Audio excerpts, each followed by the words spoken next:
Hey guys, and welcome back to this channel. In this video, I'll be showing you guys how you can look pregnant and dress to impress. So grab an oversized shirt or whichever shirt you want. Oh, they changed this. Okay. And I'm just going to color it like this color. Like a hospital-esque gown color. I don't know. You can color it to whatever color you want. Let me add some pants. So I'll just add these in the same color. So why not? And then we're going to get the pumpkin. Grab it like the same color in matte for both.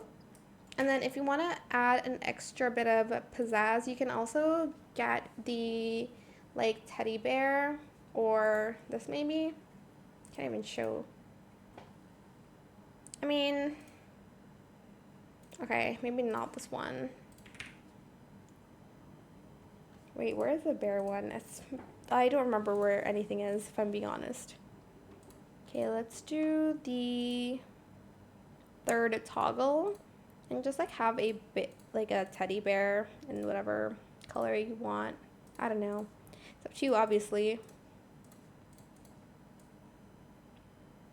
And then, okay, that's pretty much it. You can, let me use shoes. Just color it all white. Should probably just use sandals, but anyways, you can do the pose. I don't remember in what pose it is. Is it troll? No. Oh yes, the hold up pose to make you look like you're going to give birth soon, I guess. I don't know. But that is it. That's how you can look pregnant and dress to impress. I hope it was helpful for you guys. Don't forget to like, comment, share, and also subscribe to this channel if you haven't done that already. If you have any more questions about this video, just leave it in the comment section down below. I will try my best to answer them all for you guys. And if you found this video helpful, please click the thanks button as well. That is it for this video. Thank you so much for watching. Bye.